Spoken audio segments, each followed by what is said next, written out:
The night was calm. Over the oceans, over the deserts, over the crowded cities of Earth, life was normal. People worked, laughed, and argued. Airplanes crossed the skies. Satellites moved in silence. The planet spun as it always had, but then something changed. Without warning, strange signals cut across the radio bands. At first, scientists thought it was noise. Maybe a broken satellite, maybe the sun's storm. But the signal repeated, clear, sharp, almost like a heartbeat. It pulsed again and again, not natural, not random. Astronomers turned their telescopes to the dark sky. What they saw made them fall silent. Above the Earth, just beyond the edge of atmosphere, massive shadows appeared. Not one, not two, but dozens. The ships were huge, larger than anything humans had ever built. They were shaped like floating mountains of metal, black and sharp, blocking the stars. Slowly they moved into position. They were not rushing. They were not hiding. They came as if they owned the sky. For the first time in history, every nation stopped what it was doing. In New York, crowds gathered in the streets, staring upward. In Tokyo, people held phones, recording the dark shapes.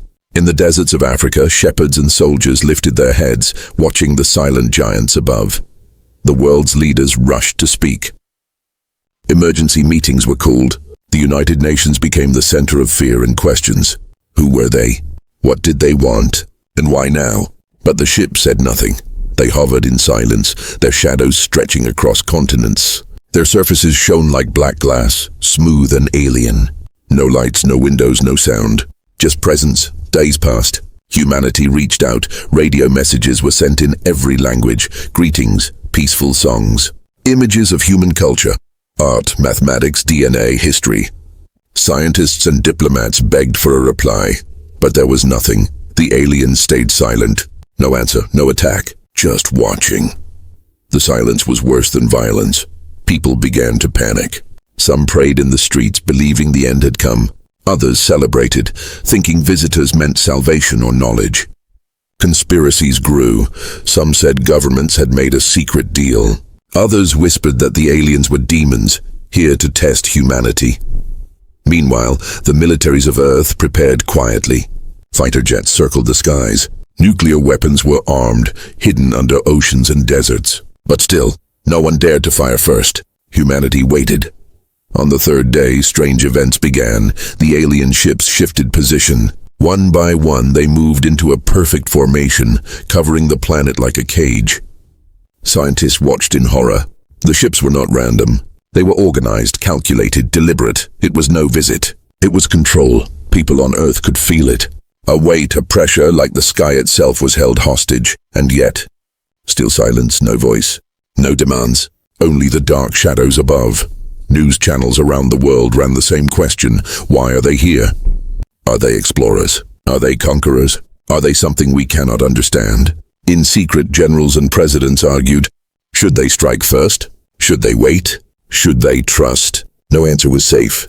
One wrong move could bring destruction.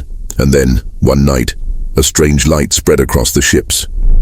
For the first time, the aliens showed movement.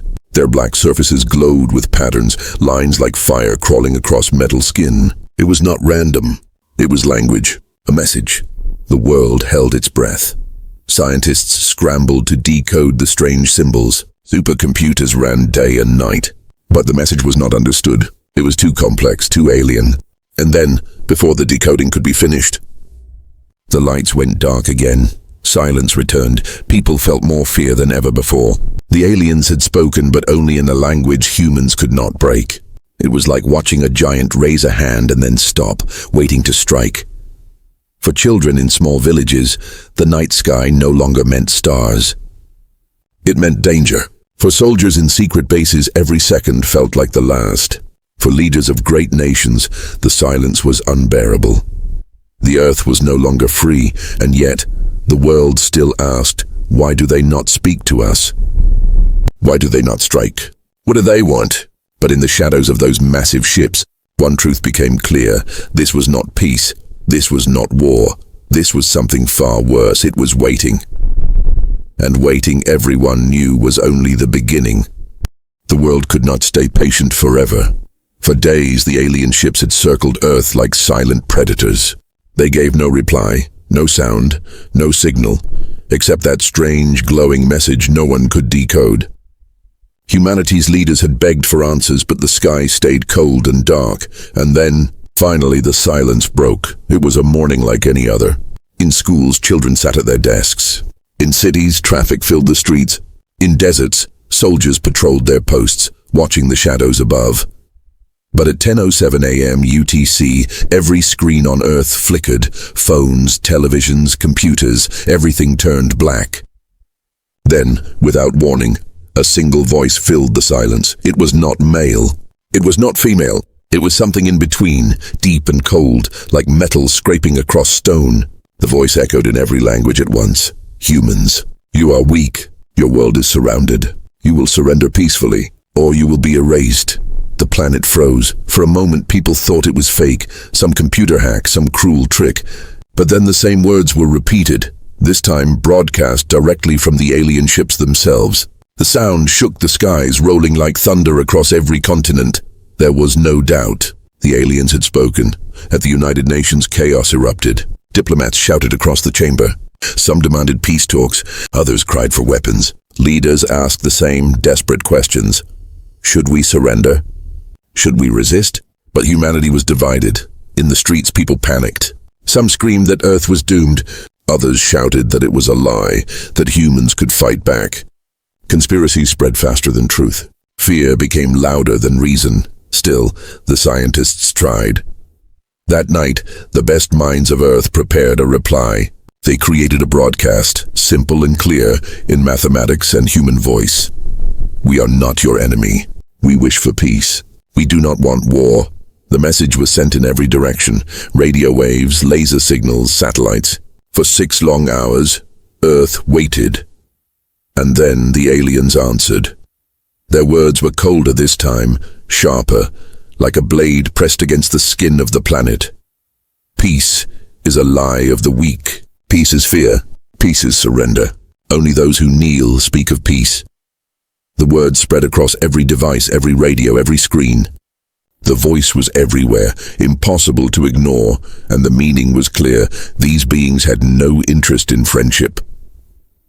For the first time, humanity saw the truth. The silence had not been peace. It had been judgment, observation, calculation, and now the verdict was delivered. Humanity would bow, or humanity would burn. In homes across the world, families cried together. In military bunkers, generals studied maps and targets. In secret labs, scientists whispered about weapons never revealed. But even in fear, something stirred. The people of Earth were not ready to kneel. Not yet. At the White House, the President of the United States gave a speech. His voice was calm, but his hands trembled. We will not surrender, he said.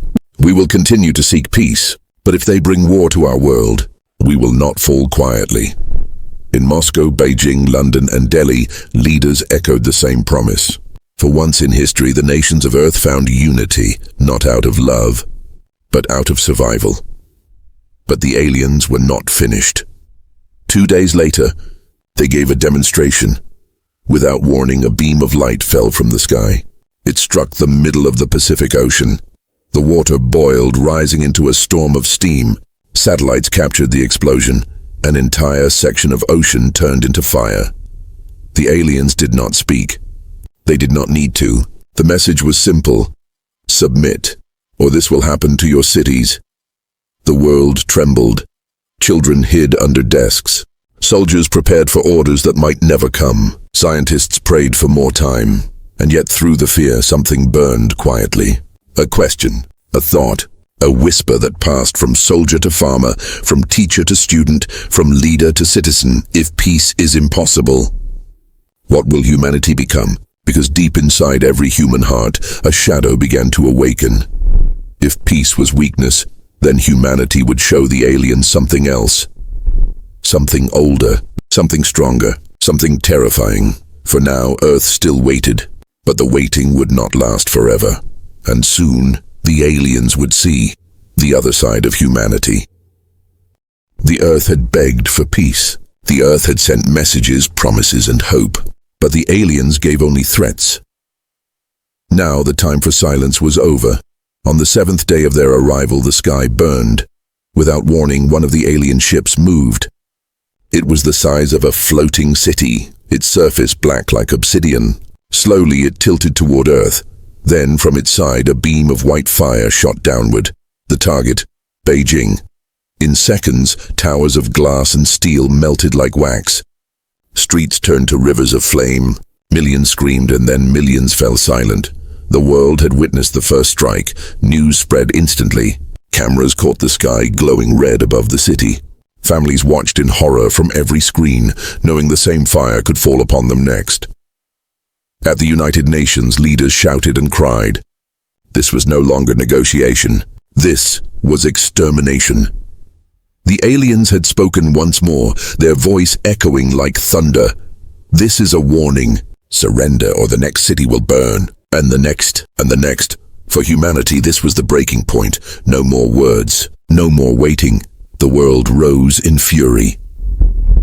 In Washington, Moscow, Beijing, and London, red phones rang.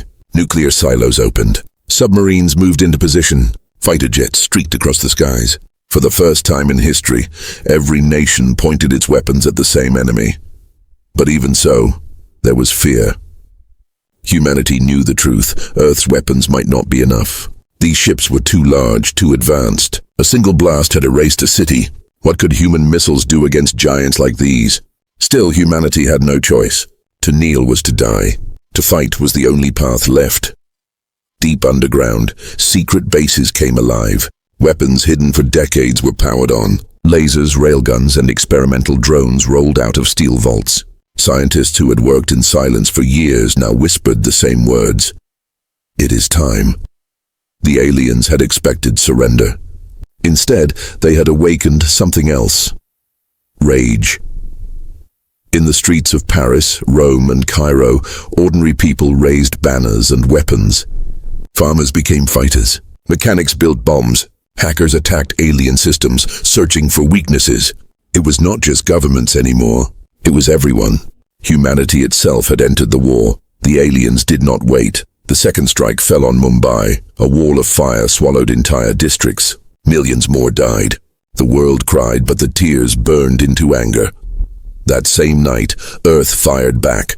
From hidden silos, missiles roared into the sky. From submarines, torpedoes streaked upward. From mountain bases, lasers fired beams of light toward the alien ships. The first human counterattack had begun, and for the first time, something happened the aliens did not expect. One of their ships cracked. A missile struck the black hull of a cruiser above the Atlantic. The explosion tore a hole into its surface. Fire and smoke poured out. The giant ship trembled, and then, slowly, it fell. The world watched as the alien Titan crashed into the ocean, sending waves higher than mountains. Humanity had drawn first blood. The message was clear. Humans would not kneel, but victory came with a price. The aliens retaliated with fury. Their beams cut across continents. They burned armies where they stood. Satellites fell from the sky like shooting stars. Still, humans fought. Fighter jets rammed alien drones. Naval fleets launched everything they had. Soldiers on the ground fired until the barrels of their guns melted. And everywhere, ordinary people resisted. Families built shelters. Doctors saved the wounded. Hackers screamed into radios, "We fight, we fight, we fight." The war had truly begun. In secret war rooms, generals argued over the final step. Earth still had weapons no one had dared to use. Dangerous weapons that could kill not just the enemy, but perhaps the planet itself. One general spoke with steel in his voice. They gave us no choice. If peace is weakness, then let us show them strength. Let us show them the other side of humanity. But even as leaders prepared their next move, one question haunted them all. Would humanity survive its own fury? The breaking point had come. The world was on fire. The sky was war. And in the silence between each blast, one truth echoed in every human heart. Peace was gone. Now only survival remained. The skies of Earth burned red. Cities had fallen. Oceans boiled. Millions were dead. But humanity had not surrendered. The aliens had called peace a weakness. They had called humanity fragile. Now they were about to learn the truth. For centuries, Earth had fought wars. Empires had risen and fallen. Nations had been built on struggle. Humanity knew pain, loss, and sacrifice better than any other species. And when pushed to the edge, humanity did not kneel. Humanity struck back. In the bunkers below Washington, Moscow, and Beijing, secret codes were entered. Steel doors opened. Lights glowed across underground chambers. For years, scientists had worked in silence, building weapons no one wanted to use. Now, those weapons were ready. Orbital cannons hidden on satellites turned toward the alien ships. Railguns buried under mountains prepared to fire. Drones, thousands of them, swarmed from hidden bases blackening the skies. The order was simple. Release everything. And so, humanity's fury was unleashed. Above the Pacific, alien cruisers fired beams of fire. But then hundreds of drones dove into their hulls, detonating explosives inside. The ships cracked like broken glass. One fell into the sea, its explosion shaking the ocean floor. In Africa, railguns fired rounds the size of cars.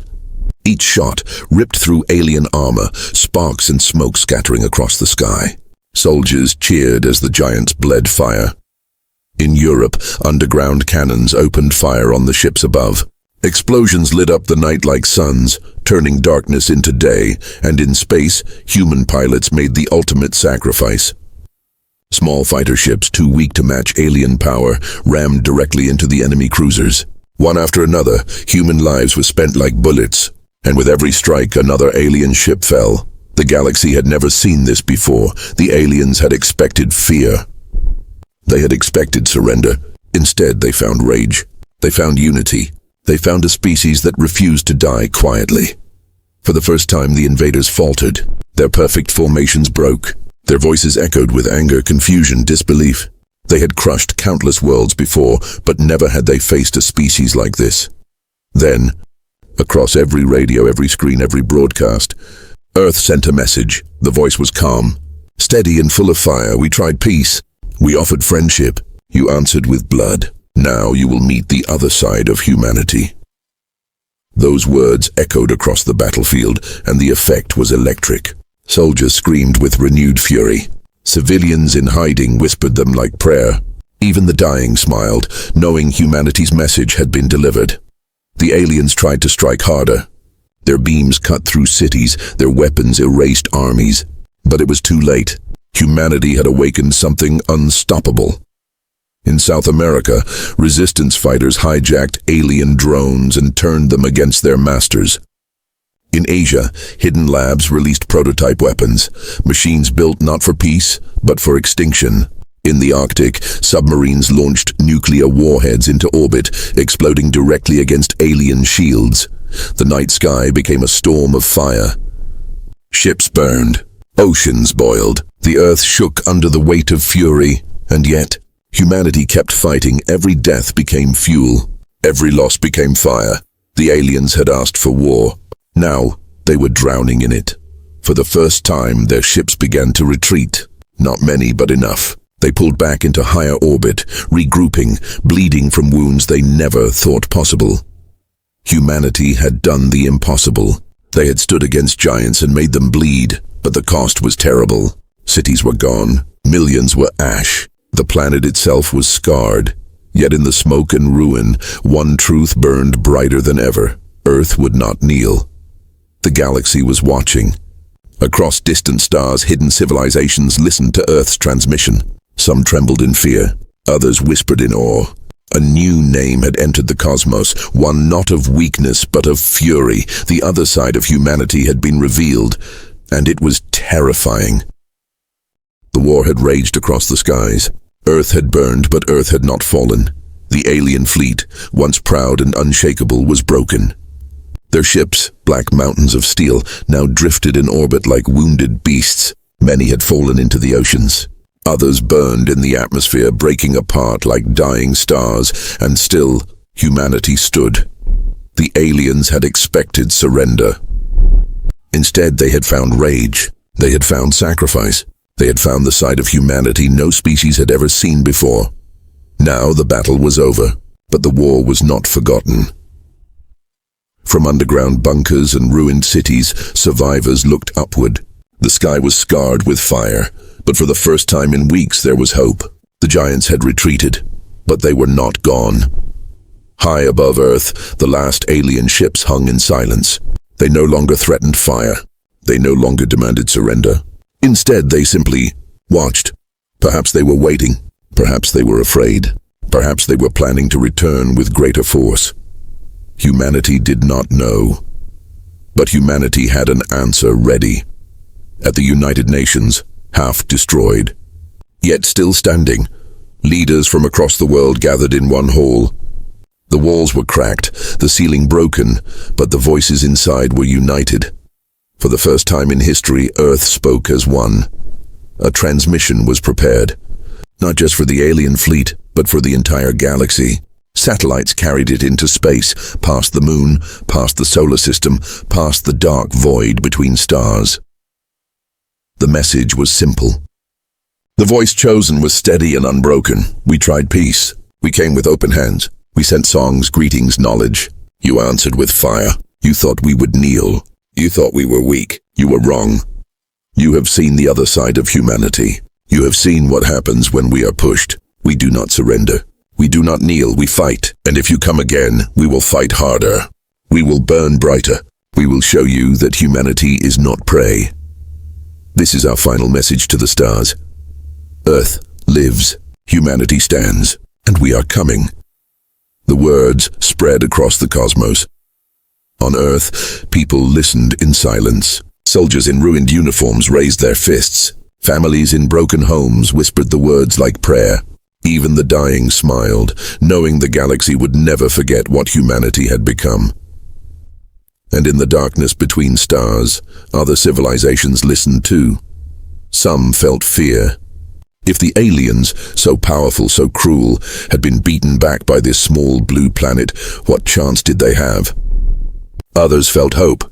Perhaps humanity was not just dangerous. Perhaps humanity was a shield, a fire that could burn not only in rage, but in protection. The aliens themselves retreated. Their ships vanished into the black void, leaving Earth scarred but unbroken. No one knew when they would return, but everyone knew they would remember, because now they understood the truth. Humanity was not fragile. Humanity was not weak. Humanity was something far worse for its enemies, relentless. And so the galaxy waited. Would humanity stay on its planet, healing its wounds? Or would it rise, reaching for the stars with the same fury it had shown in war? No one could answer, but the message was already clear. The age of silence was over. The age of fear was ending. The age of humanity had begun.